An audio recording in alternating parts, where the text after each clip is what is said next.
A new report just came out saying that there is a highest percent chance of a recession since 2020. Now, this isn't just screaming from the rooftop saying, oh my goodness, we're in trouble, but there's other signs of the consumer absolutely showing major cracks here. So we're going to go over everything, but first we need to go over this new Moody's report to show just how shocking this data is, because it's the highest that we've seen a recession be within the next 12 months, with a 48% chance in August.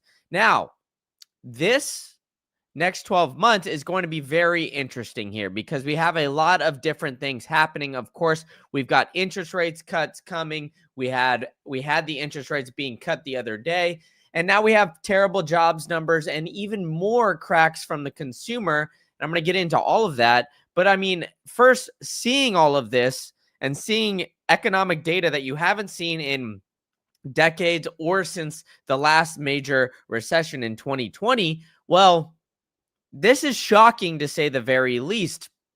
And so I'm going to be detailing all this. Make sure you guys are hitting that subscribe button for me. But historically, such a high probability has never occurred outside of recessions.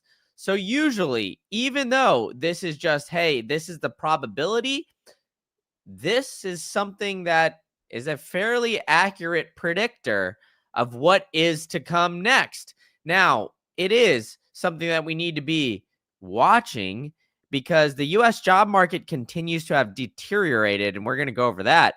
But more than the nearly 1 million jobs being written down in this past month, we have the largest annual downward revision on record. So this cutting rates could be huge. And then on top of it, we have the debt jumping by $37 billion in August to a record $1.06 trillion. So it's the first time the debt has been over $1 trillion. And we're just here sitting around detailing all of it because it's absolutely insane the amount that we're seeing here from the United States government. It's like they have a major spending problem. So over the last 3 months, we've seen the margin debt surge 139 billion with a B. And on a year-to-year basis, the margin debt levels have risen a whopping $798 billion or 33%. Now, when adjusted for inflation, margin debt increased by 3% month over month and 29% year over year. Now, that's just margin debt, folks. That is massive right now. It is absolutely huge when we see how big this is year over year. And as a percentage of GDP, the margin debt reached 3.5%, and it's now below the levels seen in 21. So investors are using this margin to buy stocks like never before. But let's get back to Moody's economist, because there's a flip-flopping back and forth, because this Moody's report, they look at the recession threshold. Is there a probability? Well, I mean, the 48% chance is basically saying that it is more probable than not that a recession will not happen. Now, here's the caveat, right? I mean, it's 48% compared to 51%. So it's really teetering on the edge here, which is essentially saying it's a 50-50 toss-up whether or not we enter in a recession. Now, with Moody's economists saying all this, they say essentially we just need to have the consumer keep on spending. That's the biggest driver for the recession. If the consumer keeps on spending, we'll be fine, because it's powered by the well-to-do. Now, I went over this the other day, and I'll continue to go over how the wealthy individuals of this country are essentially holding up the entire economy. So make sure you guys are hitting that subscribe button for me. But it's essentially these guys who are well off, less than 50%, but historically the probability has never gotten this high and a recession not ensued, right? They're talking about that metric that I showed at the beginning of this here. But we also have the low income earners absolutely struggling here, where the high income earners are doing quite well, right? The low income earners are struggling with a 3-month average of the bottom 33% dropping their growth. Now, this significant decline of 3%, the top third seeing a 3.6% growth means that the wages are growing 4 times faster than those of low income consumers. So, by comparison, middle income rose 2.2%. So, the wealth gap just kind of continues to keep growing. So, that and the job market is rough out there, folks. I mean, I don't know about you, but I have a couple friends looking for jobs currently, some of which have been looking for over a year now. I don't know how how good of a candidate this said person is or how hard he is working, but to really find a job. But I mean, beside the point, not being able to find a job for over a year is a difficult task, right? I mean, it's just signs of what we see, but this is a hiring crisis level, right? It's 25 over the last 25 years. Each time the hiring rate was this low, the US economy was already in a recession. Now, we've changed the definition of a recession multiple times in this past couple years, where the US is now claiming that we are not in a recession. But I mean, if you look at the jobs market, the unemployment rate is rising. We have it at 4.3% in August 2025. It's highest since 21, and job growth slowing dramatically. And it's the first monthly net job loss since December 2020. So the number of job openings has fallen. They're leading to more job seekers than available positions.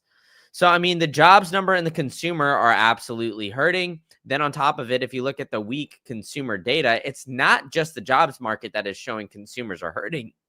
It's much more than that. It's looking at the declining sentiment. Everybody is just saying that, right? The spending is going down. They're saying, oh, it's the impacts of tariffs and inflation. Look, I mean, tariffs are going to take some time, right? I mean, those are falling onto the overall just producers in the United States. So I don't think it's necessarily, oh, you know what? The consumer's not spending because they're thinking about the tariffs here. I think that's absolutely lunacy. But what I do think is that we are seeing the producers have to get some of these costs or account for some of these costs, which is causing some things to increase in price potentially over time. But it's not quite there just yet, you know? Like everybody's trying to put the blame on the tariffs. That is not even close to the case, in my opinion. I think we're going to start to see, the tariff layover effects here in a few months. But on top of that, right, we have housing that is really hurting, right? I mean, mortgage interest rates just fell to a 3-year low, right? So we should assume, all right, mortgages are going to absolutely skyrocket in flight, right? Not so fast, my friend. I think that at the end of the day, we're going to see these mortgage rates. People are going to be coming at them and looking at how these mortgage rates are compared to the overall market. Because if you look at mortgage rates just at a holistic perspective, majority of people who have mortgages have them around that 4% mark. So mortgages, even though they fell to a 3-year low, they're not even close to that 4-year mark or the where majority of people bought the homes, that 4% mark. So if it's not there, people are not going to refinance out. People are not going to move from a 4% house to a 6% house, especially when housing is essentially stalled. So it's all moving in slow motion. But is there going to be a turnaround? That's what everybody's thinking. Right? With this rate change, these rate cuts, are we going to see that these mortgages are going to cause people to, start to buy more houses? Even though inventory is growing, everybody's saying, oh, you know what? It's a supply issue. It's a supply issue. Not so fast, my friend. I don't think it's a supply issue here. I think it's just the mortgage rate. It's the demand issue at this point. We're going to want to see more houses come online, and the prices are growing modestly, but not very quickly. So they're saying a crash is not expected, but the mortgages are easing a little bit. And then in 38 days, 39-ish days, we do have a 92% chance about to cut interest rates yet again. But that'll only be by 25 basis points again, at least according to this, right? And there's still a 9% chance that we don't cut interest rates at all. So we have to watch this as it develops, and you guys know who keep on coming in. So I appreciate it and hope you're hitting that subscribe button for me. But I'm going to be looking at this very closely because when the Fed cuts interest rates, we're going to hope that mortgage rates come down. Now, on the flip side of things, if there is the thought that the Fed is going to cut interest rates, we'll see those mortgage rates start to come down in the next few weeks. But as it stands right now, it's just too far out. People are saying, hey, the Fed is unpredictable. We're going to cut mortgage rates now, but we have to keep looking at the potential of this keep on coming down. They've priced in 3 rate cuts for this year. Now, if they price in more, that's where we'll see this mortgage rates really start to come down. So All Nighter Hider in the chat saying, in his real estate investment circle, the Gulk demand has shot up. Lots of offers in earlier days on the market. Well, we'll see. Hopefully that is actually true and it's coming to fruition for everywhere. McLovin saying that this has been a slow motion train wreck for at least the past couple of years. And I agree with you here. I mean, especially when we're looking at the Dixie, the dollar index, right? It's one of the worst starts in 50 years. Literally, since we got off the gold standard, we've only had 1 year that's worse. So it's just absolutely ridiculous that we think, all right, we're in a strong economy, even though we do see the S&P 500 hitting all-time highs. So because the S&P 500 is hitting all-time highs, everybody's like, you know what? We're doing just dandy. You don't got to worry about us, folks. We're seeing this pump. But I think that, we're going to start to see this confidence board or, really start to look at the leading economic index here. So the LEI has dropped by negative 2.8% over the last 6 months, accelerating from the negative 0.9. So this is showing that we're not growing right now. On a year-over-year basis, the index has declined in 39 of the last 41 months. Should these leading economic indicators be ignored? That's a crazy statement.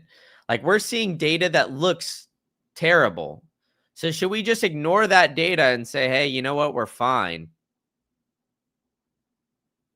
And then we're seeing companies laying off. 41% of companies intend to lay off employees because of, quote, AI. So it's insane when we see statistics like this and everybody's like, you know what? We're all peaches and daisies out here. Everything is fine. But the reality is that the economic data that we are seeing is just, it shows signs of negative growth, right? So we do have a lot of homes that are uninhabitable, and there needs to be a lot of fixing up. The problem is that what I'm seeing from a lot of these builders is that a lot of the materials right now is just not as good as previous houses. So, some people just want to buy, houses that are hundreds of years old because we have been seeing just the new wood, all of these different, materials and stuff like that essentially just fall apart over time. And so I think that if you continue to keep a close eye on housing, it's going to be actually more of a leading indicator here, because usually housing is in a negative or a lagging indicator, excuse me. But I think, we're seeing all the signs here. We're seeing the debt trickle up. We're seeing the job market really start to show a lot of cracks. And because we see the job market showing cracks, we're seeing the debt crisis spiral out of control. I mean, if we look at, one of my favorite websites here, the US debt clock, we're at $37.5 trillion worth of national debt. and that thing keeps ticking on up. I mean, if you watch this for too long, folks, you're going to get dizzy and pass out. But I mean, they're saying, hey, you know what? We're going to have more tech layoffs because of AI. And, the foreign holdings of US debt are actually rising. So Japan is, buying up the US debt. All of these people are actually kind of believing in the United States to grow out of this, which is kind of interesting, especially when we just cut interest rates, because you would think, the 10-year treasury, all of these things, right? We're seeing that at all-time highs. So we really have to keep a close eye on, you know, all of the bond market that we're seeing, right? The treasury market. So, all night rider, what's a taxpayer? I don't know, man. If this is the IRS, it's me. But home builders are abandoning new homes under construction in Florida. I mean, man, I'm in Florida as well. I don't see that around where I am, but I also live in an older neighborhood, I'll say. Maybe not to dox myself too much, but I am seeing that the housing market is slowing down. We aren't seeing too many people buy up new homes. And, this is very interesting that we're seeing that the Euro area has purchased 44 billion, bringing their totals to 1.9 trillion at an all-time high, while China is selling off the US debt. Of course, China is not wanting to participate with the US, but China's selling off the US debt and Europe bringing in more. Very, very interesting here, folks. But, as I was stating here yesterday, so make sure you guys are hitting that subscribe button for me, that the rate cuts, you know, we saw the mortgage demand surge immediately with the rate cuts. Well, that's because the rate cuts were already being priced into the mortgages. And so I think we're going to see that continue to come up, but it's going to take some time. Make sure you guys are hitting the bell notifications. We've got 7 of you guys here in the chat. I think this is the most ever. So I absolutely love seeing you guys all here in the chat. Blow it on up, because we are seeing some interesting numbers come out, right? I mean, so it's not only just the US debt, but the consumer has rarely been this indebted, which I think is very interesting, because US stocks, are finished at a weekly at an all-time high, and it's revolving around that consumer credit. And the revolving credit has surged by 360 billion in 4 years. I mean, look at that chart. That's insane. So they've never been this pessimistic about the future either. I keep thinking these are charts, but they're actually articles. But the US national debt continues to skyrocket in flight. And it's not something that we want to see increase in over time here, folks. So even though we saw a bunch of, let's call it, layover effects coming into the market, these houses and rate cuts that we saw and the amount of gaps that we saw is huge, right? Because, I mean, one of the unique things about these foreign treasuries is that, when we see the United States,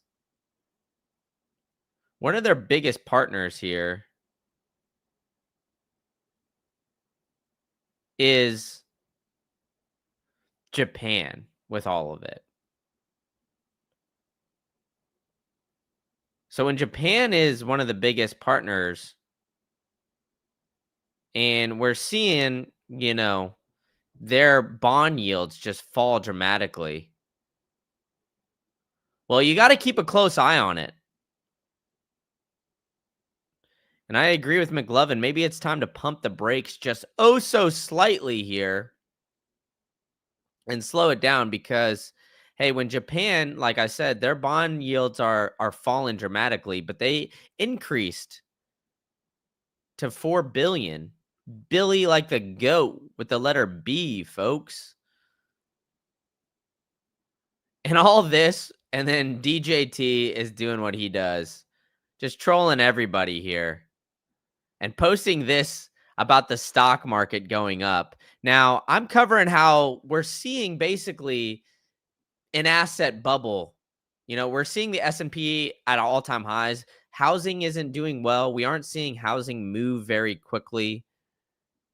And so we need to really just be watching everything here because I mean, you know, with the markets and the full report on Congress, or excuse me, with the markets, you know, we've got guys like Zuck coming out and saying they're going to, spend aggressively behind the race of intelligence. So we see AI coming in and the alleged AI boom that we're seeing. We're going to see companies that are saying, hey, we're going to fire people because of AI. That's what essentially they're all pointing out here. But it's really just, I think it's signs of, that. And then on top of it,